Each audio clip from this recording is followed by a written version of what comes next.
எப்படி நீங்கள் நல்லதாக எடுத்துக்கிறீங்க? சிபிஐ விசாரணை நடந்துக்கிட்டு இருக்கு. பாதிக்கப்பட்ட குடும்பத்தை கூட்டிட்டு வந்து நீ ரகசியமாக வந்து பேசுகிற, மீடியாவுக்கு சொல்ல மாட்டேங்கிற, எந்த தகவலும் அஃபிஷியல் கிடையாது. தகவல் அப்படி சொல்லப்படுகிறது, இவர் சொன்னார், அவர் சொன்னார், இப்படித்தான் வந்து வருதை தவிர அஃபிஷியலாக இவ்வளோ பேர் கூப்பிட்டுருங்க. அஃபிஷியலாக வராமல் ஒரு தகவலாக வந்ததுக்கே மாஞ்சி மாஞ்சி கூவுறானுங்கடா அந்த மீடியா பசங்க.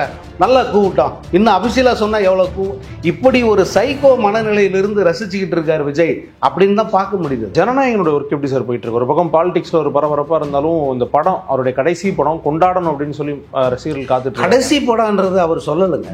முழு நேர பாலிடிக்ஸுக்கு போக முடியுமா அல்லது முழு நேரம் திரும்ப சினிமாவான்றதை இந்த தேர்தல் தான் முடிவு பண்ணுன்னு விஜயே சொல்லிட்டார். நான் சொல்லலை. அவர் அடுத்த படத்துக்கே கதை கேட்டு வச்சுட்டார் அப்படிங்கிறது தான் செய்தி. இப்போ வரைக்கும் வந்து விநியோகஸ்தர்கள் இந்த படத்தை யாருமே வந்து எடுக்கலை, வாங்கிறதுக்கு முன் வரும். ஆனால் அந்த படம் இவ்வளோ வித்துருச்சு, அவ்வளோ போயிடுச்சு, டேபிள் மேலே பணம் கட்டு அடுக்கி வச்சுட்டு இருக்காங்க அப்படின்னு வந்து புருடாவாக விட்டு தள்ளுறாங்க எல்லாரும். 20 லட்சம் வாங்கிட்டு இந்த 41 குடும்பம் பேசுகிற பேச்செல்லாம் நம்ம கணக்கில் எடுத்துக்கூடாது. கான்ஸ்பிரசிக்கு ஆதாரம் கொடுறான்னு கேட்டால் ஒரு கம்யூனிட்டியும் கொடுக்கல. இப்போ வரைக்கும் அன்றைக்கே போய் அவங்க கூட நின்று இருந்தா யாரும் தடுக்க போகிறதில்ல. அடுத்தடுத்த நாளில் நிற்கணும். அட காரியம் நடக்கும்போது தான் போய் நின்று தொலை வேணாமா? நீ அப்பெல்லாம் நிற்கல. அப்பெல்லாம் நின்னது யாரு? இந்த அரசு நின்றுது. இவன் மற்ற கட்சிக்காரங்க நின்னாங்க. கமலஹாசன் அவரை விட நீ பெரிய நடிகனா? நீயே கமலஹாசன் கால் தூசுக்கு நீ ஈடாவியா? இதெல்லாம் உன் காதல எட்டலையா? இதெல்லாம் யாரும் சொல்லவே இல்லையா? அப்புறம் என்ன ஆலோசகர்கள் வச்சுருக்கிற? இவங்கெல்லாம் வந்து அப்போ உன்னை குழி தோண்டி புதைக்கக்கூடிய ஆளுங்கன்னு அர்த்தம். போடுகிற கம்யூனிட்டிகள்லாம்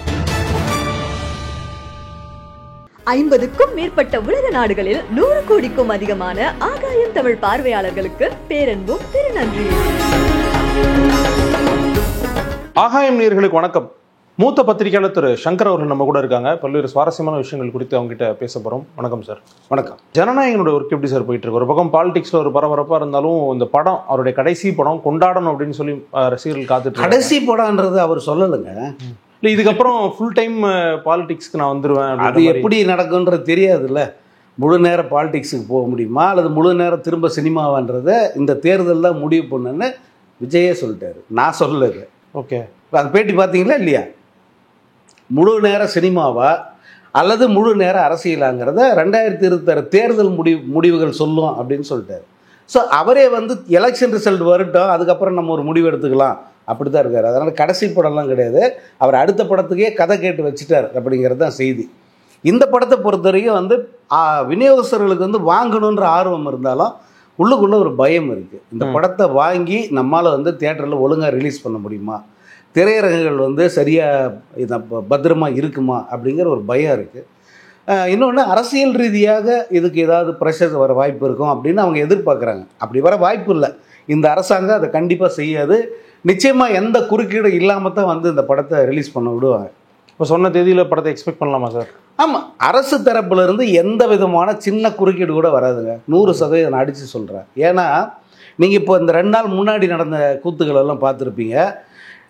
நேற்று வந்து முதல்வரோட நிகழ்ச்சி அந்த ஹோட்டலில் நடக்குது. முதல்வர் கலந்துக்கிற மிகப்பெரிய நிகழ்ச்சி அது. ஒரு நாள் முழுக்க முதல்வருக்கு அதை ஒதுக்குறாங்க. அதுக்கு முந்தின நாள் வந்து விஜய் போயிட்டு அந்த மண்டபத்தை கேட்குறாரு. வேறு யாராக இருந்தாலும் அதை கொடுக்க விட மாட்டாங்க, கொடுக்கவும் கூடாது. ஏன்னா செக்யூரிட்டி ப்ராப்ளம் இருக்குது, ப்ரோட்டோகால் இஷ்யூஸ் இருக்குது. அதுக்காக வந்து கொடுக்க முடியாது அப்படின்னு சொல்கிறதுக்கு எல்லா ரைட்ஸும் அவங்களுக்கு இருக்குது. ஆனாலும் எந்த தடையும் இல்லாமல் மண்டபத்தை கொடுத்துட்டாங்க. ஏன்னா இந்த பயலுங்க வந்து தேவையில்லாமல் எதுக்கு இது ஒரு ஒப்பாரி வைப்பாங்க, இது வேண்டாம் அப்படின்னு சொல்லி அவங்க கொடுத்துட்டாங்க. அதனால் அரசாங்கத்தோட மனநிலை என்னன்ற சொல்கிறதுக்காக இதை சொல்கிறேன். இந்த படத்தை பொறுத்த வரைக்கும் ஒரு சின்ன இடையூறு கூட அரசு தரப்புலேருந்து வராது. ஆனால் வெளியில் இருக்கிற மற்ற இடையூறுகள், இவங்க ரசிகர்களுடைய அந்த கட்டுக்கடங்காத தன்மை, தியேட்டர்களில் அந்த செக்யூரிட்டி இஷ்யூஸு, இதையெல்லாம் பார்த்து வந்து அவங்க தயங்குறாங்க. இப்போ வரைக்கும் வந்து விநியோகஸ்தர்கள் இந்த படத்தை யாருமே வந்து எடுக்கலை, வாங்கிறதுக்கு முன் வரல, வெயிட் பண்ணுறாங்க. அவங்க ஏதாவது ஒரு அஷூரன்ஸ் கிடைக்கணும் அவங்களுக்கு. அப்படி கிடைச்சா மட்டும்தான் இதை வாங்க முடியுன்றதுக்காக வெயிட் பண்ணுறாங்க. ஆனால் அந்த படம் இவ்வளோ வித்துருச்சு, அவ்வளோ போயிடுச்சு, டேபிள் மேலே பணம் கட்டு அடுக்கி வச்சுட்டு இருக்காங்க அப்படின்னு வந்து புருடாவாக விட்டு தள்ளுறாங்க எல்லாரும். திரு விஜய் அவர்களுடைய ஜனநாயகன் படம் ஒரு பக்கம் சார், அவருடைய அரசியல் செயல்பாடுகள் இல்லை தாவேக்காவினுடைய அரசியல் செயல்பாடுகள் குறித்து நீங்கள் என்ன நினைக்கிறீங்க? அது ஒரு கட்சியாகவே வந்து பார்க்கல. மக்கள் செல்வாக்கு இருக்கே. ஆனால் மக்கள் செல்வாக்குன்றது, நான் இப்போ கிங்காங்னு ஒரு நடிகர் இருக்கார் தெரியுமா? கிங்காங் கூப்பிட்டு போயிட்டு அதே வேலுச்சாமிபுரத்தில் போய் நிப்பாட்டுங்க. இந்த மாதிரி கிங்காங் வராரு, 2 மணிக்கு வராரு, எல்லாரும் வர பார்க்க விரும்புகிறவங்க செல்ஃபி எடுத்து எல்லாரும் வாங்க அப்படின்னு சொல்லி அனௌன்ஸ் பண்ணிட்டு அவரை போய் 2 மணி நிப்பாட்டுங்க. இதை விட கூட்டம் அதிகமாக வரும். ஓகே. ஏன்னா அவர் நடிகர். இதுக்கு சில நாட்களுக்கு முன்பு தனுஷ் வந்து கோயம்புத்தூரில் ஒரு நிகழ்ச்சிக்கு போனார். இட்லி கடை நிகழ்ச்சி. அங்கே வந்து இதை விட 2-3 மடங்கு அதிகமாக கூட்டம் கூடி இருந்தது. அவர் வந்து நான் இன்னைக்கு பிரச்சாரத்துக்கு வரேன், உங்களெல்லாம் பார்க்குறேன், செல்ஃபி எடுத்துக்க போகிறேன் அப்படிலாம் எந்த அனௌன்ஸ்மெண்ட்டும் பண்ணல. அந்த இடத்துல ஒரு நிகழ்ச்சி இந்த படத்து ப்ரொமோஷனுக்காக வரேன் அப்படின்னு சொல்லிட்டு போனார். படத்துக்கான ப்ரொமோஷனுக்கு வந்த கூட்டம். ஒரு நடிகனாக போகும்போது எல்லா இடத்துலையுமே கூட்டம் அதிகமாக தான் வரும். இதே விஜய் 41 பேர் கொலைக்கு காரணமான இதே விஜய் முந்தா நாள் வந்து போனார்ல மாமல்லபுரத்துக்கு. எங்கேருந்து வீட்டிலேருந்து மாமல்லபுரத்துக்கு 30 கிலோமீட்டர் ட்ராவல் பண்ணார். அவர் கார்லேருந்து அவர் காலால் இறங்கி அவர் காலால் நடந்து அவர் காலால் ஹோட்டலுக்குள்ளே போனார் இல்லையா? இது தெரியாத ஜனங்க யாராவது இருந்தாங்களா? எல்லாருக்குமே தெரியும். 2 நாட்களில் மீடியா மொத்தமாக அலறிக்கிட்டு இருக்கு. விஜய் வந்து இங்கே கூப்பிட்டு வச்சு பார்க்க போகிறாருன்னு சொல்லிட்டு. அப்போது எல்லோருக்குமே தெரியும். யாராவது போய் நின்னாங்களா? விஜயை பார்க்கணும், விஜயை பார்க்கலாம், நான் இங்கேயே நாண்டுக்கிட்டு செத்துருவேன் அப்படின்னு போய் யாராவது நின்னாங்களா? யாரும் நிற்கல. ஏன்னா அவனுக்கு அப்படி அறிவுறுத்தப்பட அனௌன்ஸ் பண்ணல. விஜய் வராரு, நீங்கள் எல்லாம் வாங்க பாருங்க அப்படி சொல்லி எதுவுமே கூப்பிடல. இது அவன் தனிப்பட்ட நிகழ்ச்சி. அவன் போகிறான் பார்க்குறான் வரான், நமக்கு என்ன போச்சு அப்படின்ட்டு ஜனங்க அப்பாட்டுக்கு அவங்க வேலையை பார்த்துட்டு போயிட்டாங்க. இதே விஷயத்தை நீ கரூருக்கு போனாலே செஞ்சிருக்க முடியும். இதே மாதிரி யாரையும் கூப்பிடாம யாருக்கும் சொல்லாமல் போலீஸ்கிட்ட போலீஸ் பர்மிஷன் சொல்லவே இல்லை. இது வரைக்கும் எங்களை கேட்காம கரூருக்கு வரக்கூடாதுன்னு போலீஸ் சொல்லவே இல்லை. நீ எப்போ வேணால் வந்துக்கான்னு சொல்லிட்டாங்க. நீ பாட்டுக்கு வந்து எந்த விதமான பந்தாவும் இல்லாமல், பவுன்சர்ஸ் இல்லாமல், செக்யூரிட்டி இல்லாமல் ஒரு சிங்கிள் காரை எடுத்துக்கிட்டு ஒவ்வொரு தெருவாக போயிட்டு அந்த குடும்பத்தை பார்த்துட்டு வந்திருந்தா ஒருத்தன் கூட வந்து உன்னை வந்திருக்க மாட்டான். ஒருத்தரும் சேர்ந்திருக்க மாட்டான். அதே கரூரில் நமக்கு உண்மையான மரியாதை என்னங்கிறது அன்னைக்கு தெரிஞ்சிருப்பார் விஜய். ஆனால் அதெல்லாம் செய்யலையே. அவர் எப்படி நீங்கள் வந்து மக்கள் ஆதரவு இருக்குன்னு சொல்கிறீங்க? பார்க்கறதுக்கு வர்றதுங்கிறது ஒரு பெரிய குற்றமா? அதுதான் அவங்க எல்லாம் கேட்குறேன். ஏன்டா நீ வரேன்னு சொல்லி பார்க்க வந்தேன், அதுக்கு இவ்வளோ அநியாயத்துக்கு லேட் பண்ணுவேன், உன்னால் இவ்வளோ பேர் செத்து போயிட்டாங்கடாங்கிறது தான் கரூர் மக்கள் கேட்குற கேள்வி. 20 லட்சம் வாங்கிட்டு இந்த 41 குடும்பம் பேசுகிற பேச்செல்லாம் நம்ம கணக்கில் எடுத்துக்கூடாது. ஆனால் பொதுவாக அந்த கரூர் மக்கள் மனநிலை என்ன இருக்குது, அந்த களத்துக்கு போய் வந்து அவங்க சொல்கிற அந்த ரிப்போர்ட் என்னவா இருக்குதுன்னு பார்த்தீங்கன்னா, ஒட்டுமொத்த மக்களும் வந்து இதைத்தான் சொல்கிறாங்க. உன்னால் கரூரில் கால் எடுத்து வைக்க முடியுமா? இனிமேட்டு கரூருங்கிறது இட் இஸ் எ நைட் மேர் அப்படின்ற அளவுக்கு ஆயிடுச்சு விஜய்க்கு. கனவுல கூட நான் அந்த பக்கம் தலை வச்சு படுக்க மாட்டேன் அப்படிங்கிற அளவுக்கு வந்து கரூர் ஒரு அனுபவத்தை வந்து கொடுத்துருக்குல்ல. அது காரணம் என்னென்னா அவருடைய நடத்தை, அவருடைய நடவடிக்கை, அவருடைய அந்த அரசியல் அநாகரிகம் தான் வந்து அவர் அந்த நிலைக்கு கொண்டு வந்து நிப்பாட்டியிருக்கு. இது வந்து ஆதரவே கிடையாது. நெகட்டிவாகவே பேசுகிறான்றதுனால வந்து நான் பெரிய ஆள் அப்படின்னு சொல்ல முடியுமா? ஒருத்தனை வந்து படு கேவலமாக போட்டு அடிக்கிறான். எல்லாம் ஒரு மனுஷனடா, இவெல்லாம் ஒரு மனுஷ பெருவியா, நீ இவன் மூஞ்சல் முழிக்கிறதே தப்புடா. இந்த ரேஞ்சில் ஊரெல்லாம் பேசுகிறாங்கன்னா அவன் பெரிய ஆகிடுவானா? யோசிச்சு பாருங்க. இப்போ விஜயை பற்றி என்னம்மா பேசிக்கிட்டு இருக்காங்க? ஊடகத்தில் இருக்கீங்க, ஒவ்வொரு நாளும் வந்து பல 100 சேனல்கள் நீங்கள் பார்ப்பீங்க. இந்த பல 100 சேனல்களில் ஒரு 95 சேனலில் என்னவா வருது செய்தி, என்னவா வருது பேச்சு?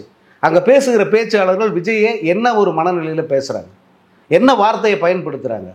நம்ம அதிகபட்ச நாகரிகத்தோடு பேசிக்கிட்டு இருக்கோம். அவன் வந்து கெட்ட வார்த்தை அடைமொழியெல்லாம் போட்டு திட்டிக்கிட்டு இருக்கான் யூடியூப் பேச்சாளர்கள் சொல்லிட்டு. இதை வந்து மரியாதைன்னு நினைப்பீங்களா? இதை பாப்புலாரிட்டின்னு நினைக்க முடியுமா? விஜய் நம்பர் 1 ஆகிட்டாரு, டிஎம்கேக்கு ஈக்குவலாக வந்துட்டார், முக ஸ்டாலினுக்கு சமமாக இருக்காருன்னு சொல்ல முடியுமா? அதை விஜய்க்கு கிடச்சிருக்கிற பாப்புலாரிட்டிங்கிறது இந்த மாதிரி தான். சார், நீங்கள் நிறைய பேர் வந்து விஜய் அவர்கள் மேலே தப்பு இருக்குன்னு நிறைய அவங்களுடைய கருத்தை பதிவு பண்ணாங்க. நிறைய பேர் சிலர் இல்லை அப்படின்னு சொன்னாங்க. ஆனால் நீங்கள் வந்து ரொம்ப வெளிப்படையாகவே வந்து இந்த சிக்கலுக்கு காரணமே விஜய் தான் அப்படின்ட்டீங்களே. அதில் என்னங்க சந்தேகம்? நான் இப்போ என் வீட்டில் ஒரு ஃபங்க்ஷன் வைக்கிறேன், என் வீட்டு ஃபங்க்ஷனுக்கு எல்லாரையும் வாங்கன்னு கூப்பிடுறேன். இது வரைக்கும் யாரும் பார்க்காத அளவுக்கு மாஸ் கூட்டம் காட்டணும் அப்படின்னு சொல்லிட்டு நான் எல்லாரையும் 10 ஊர் 20 ஊர்லேருந்து என் சொந்தக்காரன் பங்காளி எல்லாரையும் கூப்பிடுறேன். எல்லாரும் குவிஞ்சிட்டாங்க. என் வீட்டு முன்னாடி குவிஞ்சிட்டாங்க, என் வீட்டு ஃபங்க்ஷனுக்கு குவிஞ்சிட்டாங்க. ஒரே ஒரு சின்ன ஒரு 4-5 மணி நேரம் 7 மணி நேரம் வந்து அவங்கள வெயிலில் காக்க வச்சுட்டேன். அதில் ஏற்பட்ட தள்ளுமுள்ளில் ஒரு 10 பேர் செத்து போயிடுறான். இதுக்கு யார் பொறுப்பேற்றுக்க முடியும்? நீங்கள் எனக்கு பக்கத்து வீட்டுக்காரர், உங்களை கூப்பிட்டு நீங்கள் பொறுப்பேற்றுக்கங்கன்னு சொன்னால் ஏற்றுப்பீங்களா? இல்லை, அவங்க வந்து அதில் ஒரு கான்ஸ்பிரசி இருக்க தான் நம்புறாங்கல்ல. ஒரு சதி கான்ஸ்பிரசிக்கு ஆதாரம் கொடுறான்னு கேட்டால் ஒரு கம்யூனிட்டி கொடுக்கல இப்போ வரைக்கும். இப்போ என்ன கேட்டுக்கிட்டு இருக்காங்க முதல் நாள்லேருந்து? செந்தில் பாலாஜிங்கிறவர் அந்த ஊரை விட்டு ஓடி போயிடலையே. கூட்டம் நடந்த இடத்துலேருந்து 8வது வீடு அவருடைய அலுவலகம் இருக்கிறது. இந்த கூட்டம் நடக்குது அங்கிறது 8வது வீடு. இந்த கூட்டம் இவ்வளோ தூரத்துக்கு அமளிப்படுது அப்படின்னா எப்படி அவர் அங்கே உக்காந்துருப்பார்? அங்கேருந்து இங்கே கத்தனா அங்கே கேட்கும். மரண ஒழுங்கேட்டு ஓடிடுறாரு அந்த மனிதர். நீ அவர் மேலே கான்ஸ்பிரன்சி தியரி சுமத்துறல, ஓகே, எவிடன்ஸ் கொடுறான்னு தான் கேட்குறாரு. அவர் அப்போ இருந்து கத்தியில் குத்திட்டான்னா குத்துப்பட்டவன் யாரையாவது காட்டுன்னாங்க, காட்டலை. ஸ்ப்ரே அடிச்சிட்டான்னாங்க, ஸ்ப்ரே அடித்ததுக்கான அந்த எவிடன்ஸ் ஏதாவது வந்து போஸ்ட்மார்ட்டம் ரிப்போர்ட்டில் இருக்கான்னா எதுவும் இல்லை. மாறா போஸ்ட்மார்ட்டம் ரிப்போர்ட்டில் என்னவா இருக்குது? டீஹைட்ரேஷன் ஆகிருக்கு. குறிப்பாக பெண்களுக்கு வந்து டீஹைட்ரேஷன் ஆகிட்டு உடல் அந்த உள்ள வந்து கழிவு வந்து ஃபுல்லாக சேர்ந்துருக்கு.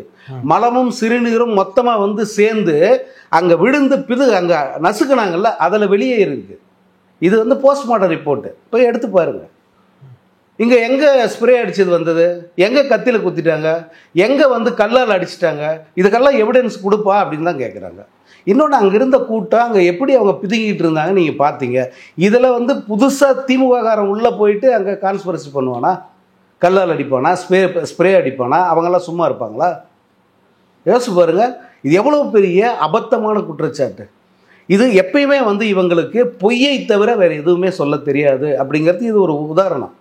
நான் வந்து போலீஸ் அனுமதி கேட்டிருக்கேன், எனக்கு கொடுக்கல, அதனால் நான் வந்து கரூருக்கு வரலன்ட்டார்.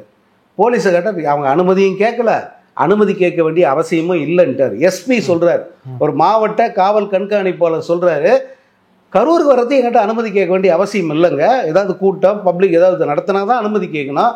தனிப்பட்ட முறையில் வந்து பார்த்துட்டு போகிறதுக்கு நான் எதுக்கு அனுமதி கொடுக்கணும்? என்கிட்ட அப்படி ஒரு லெட்டரே யாருமே கொடுக்கலேன்றாரு. இப்போ இது என்னன்னு தான் நீங்கள் எடுத்துப்பீங்க? சரணா, இப்போ வந்து இந்த பாதிக்கப்பட்ட குடும்பங்களின் நிவாரணமோ இல்லை அவங்களுடைய சந்திச்சு ரொம்ப உருக்கமாக அவர் பேசியிருக்காருன்னு சொல்கிறாங்கல்ல சார், அதை வந்து ஒரு ஒரு நல்ல ஜெஸ்டராக எடுத்துக்கலாம்ல? எப்படி நீங்கள் நல்லதாக எடுத்துப்பீங்க? சிபிஐ விசாரணை நடந்துக்கிட்டு இருக்கு, பாதிக்கப்பட்ட குடும்பத்தை கூட்டினா வந்து நீ ரகசியமாக வந்து பேசுகிற, மீடியாவுக்கு சொல்ல மாட்டேங்கிற, எந்த தகவலும் அஃபிஷியல் கிடையாது.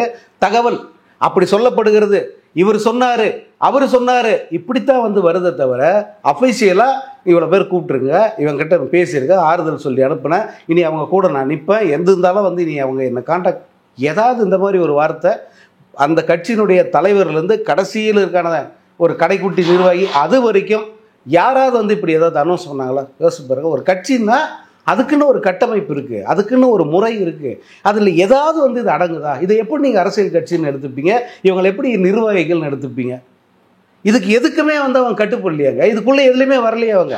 அதான் ஒரு அரசியல் கட்சிக்குரிய எந்த லட்சணமோ எந்த ஒரு இலக்கணமோ எந்த ஒரு கட்டமைப்பும் வந்து இவங்களுக்கு கிடையாது. அப்படி இருந்துதான் வந்து இப்படி விட்டுட்டு ஓடி வந்துருப்பாங்களா? யாரும் வந்து நீ தாண்டா 41 பேர் கொண்டுட்டேன்னு தூக்கில் ஏற்றிட போகிறதில்ல விஜய். அன்னைக்கே போய் அவங்க கூட நின்று இருந்தா யாரும் தடுக்க போகிறதில்ல. சரி, சம்பவம் நடந்த இடத்துக்கு தான் என்னால் வர முடியாது, போலீஸ் வரவேணான்னு சொல்கிறாங்க. ஹாஸ்பிட்டலுக்கு போ, ஹாஸ்பிட்டலில் தானே மாரில் வயிற்றில் அடிச்சுன்னு அழுதுகிட்டு இருக்காங்க, அங்கே போய் கூட நின்று உதவி பண்ணு. எம்ஆர் விஜயபாஸ்கர் நிற்கிறாரு, செந்தில் பாலாஜி நிற்கிறாரு, அமைச்சர்கள் எல்லாம் நிற்கிறாங்க. லோக்கலில் இருக்கிற மற்ற கட்சி பிரமுகர்கள், விடுதலை சிறுத்தைகள் கட்சி, காங்கிரஸ் கட்சி, பாஜக, இவன் எல்லாரும் போய் உதவிக்கு போய் நிற்கிறான். மூவால் ஒருத்தம் கூட இல்லையே, அதை தானே கேட்குறாங்க.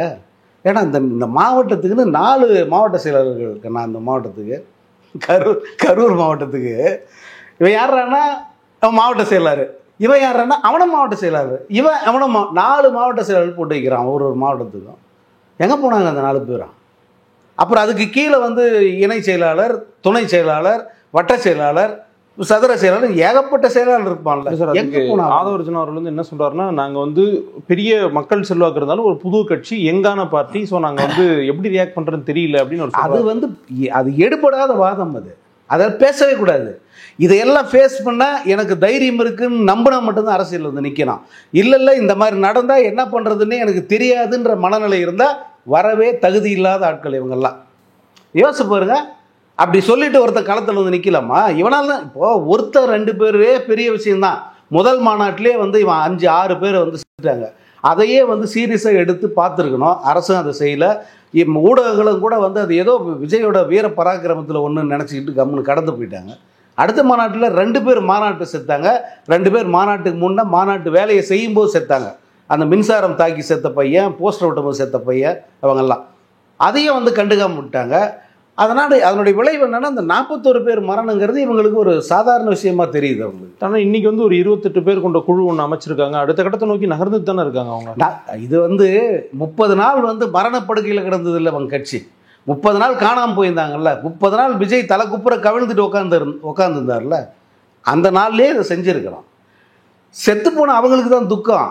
உனக்கு என்ன துக்கம்? உன் நீ என் வீடு மாதிரி தான் அப்படின்னு நினைச்சார். அவர் வந்து ரொம்ப வலியாக சொல்றான், என் வீடு மாதிரி தான் அதுவும் அப்படின்னு நினைச்சின்னா துக்கம் அவங்களுக்கு நடந்துருச்சு. அப்ப இருந்தே கூட நிற்கணும். போயிட்டு எவன் இன்னைக்கு கூட ஏன் இவ்வளவு தூரத்துக்கு உணர்ச்சி வசப்பட்டு பேசுறீங்க? சென்டிமெண்ட் சினிமா கிடையாது. இவ்வளவு சென்டிமெண்ட்டா பேசுறிய, நீ எப்ப நின்று இருக்கணும் அவங்க கூட? செத்து போனப்ப நிக்கணும், அல்லது அடக்கம் பண்ணும்போது நிக்கணும், அடுத்தடுத்த நாள்ல நிக்கணும். காரியம் நடக்கும்போது போய் நின்று தொலை வேணாமா? நீ அப்பெல்லாம் நிக்கல. அப்பெல்லாம் நின்னது யாரு? இந்த அரசு நின்னது. இவன் மற்ற கட்சிக்காரங்க நின்னாங்க. கமலஹாசன் அவரை விட நீ பெரிய நடிகனா? நீயே கமலஹாசன் கால் தூசுக்கு நீ ஈடாவியா? கமலஹாசன் தன்னந்தனியா போறான் மனுஷன். ஒவ்வொரு வீட்டுக்கும் போயிட்டு காசை எடுத்து கையில கொடுத்துட்டு அவங்க கூட நின்று ஆறுதல் சொல்லிட்டு வர்றாரு. அவரை விட நீ ஒரு ஆளா? நீயே கமல் முன்னாடி இதெல்லாம் ஒரு கொசு. அவர் போய் செஞ்சுட்டு வரல. முதலமைச்சர் என்ன பண்ணாரு? முதலமைச்சர் வந்து விடிய விடிய நின்னாரு. 3 மணிக்கு போய், அவர் வயசு என்ன, உன் வயசு என்ன? 3 மணிக்கு போன மனிதர் விடிய விடிய அங்கே இருந்து அவங்களுக்கு எல்லாருக்கும் உதவி பண்ணி அந்த காசோலை வந்து அவங்க கையில் சேர்ற வரைக்கும் வந்து அந்த இடத்துல நிற்கிறாரு. அவர் அரசியல் பார்க்கல, ஓட்டு பார்க்கல, இவங்க சப்போர்ட்டை பார்க்கல, இந்த நாய்க்கு பின்னாடி என்னென்னலாம் பேசுவாங்க அப்படிங்கிறதெல்லாம் அவர் யோசிக்கவே இல்லை. நம்ம இந்த நேரத்தில் ஒரு முதலமைச்சராக மட்டும்தான் இங்கே செயல்படணும் அப்படின்ட்டு அவர் முதலமைச்சராக நின்றுட்டு வர்றார். துபாயிலிருந்து ஒரு மனிதர் வந்து இதை கேள்விப்பட்ட உடனே கேன்சல் பண்ணிட்டு ஓடிறாரு துணை முதல்வர். இதெல்லாம் அவன் காதல் எட்டலையா? இதெல்லாம் யாரும் சொல்லவே இல்லையா? அப்புறம் என்ன ஆலோசகர்கள் வச்சுருக்கிற? இவங்கெல்லாம் வந்து அப்போ உன்னை குழி தோண்டி புதைக்கக்கூடிய ஆளுங்கன்னு அர்த்தம். கூடகிற கம்யூனிட்டிங்கெல்லாம் இதையெல்லாம் பார்க்கவே இல்லையா? நீ வந்து எனக்கு முன்னோடின்னு சொல்றிய கமலஹாசனை. உன் முன்னோடி என்ன பண்ணாரு நீ பார்த்தல? நீ அதை செஞ்சிருக்கணும்ல.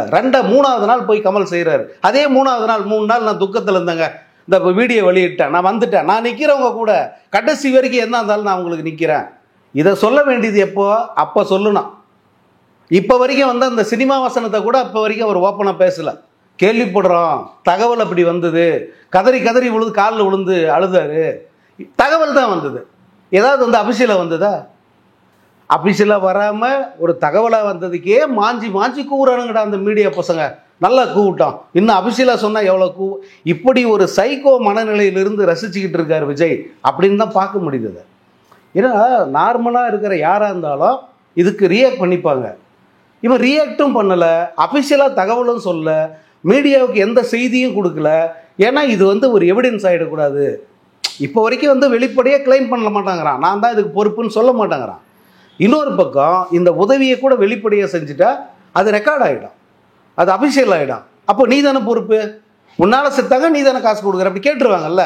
அதில் ரொம்ப தெளிவாக இருக்காங்க. இதெல்லாம் ரொம்ப கிரிமினல் தனம். உங்களுடைய நேரத்துக்கும் கருத்துக்களுக்கும் ரொம்ப ரொம்ப நன்றி சார். வணக்கம்.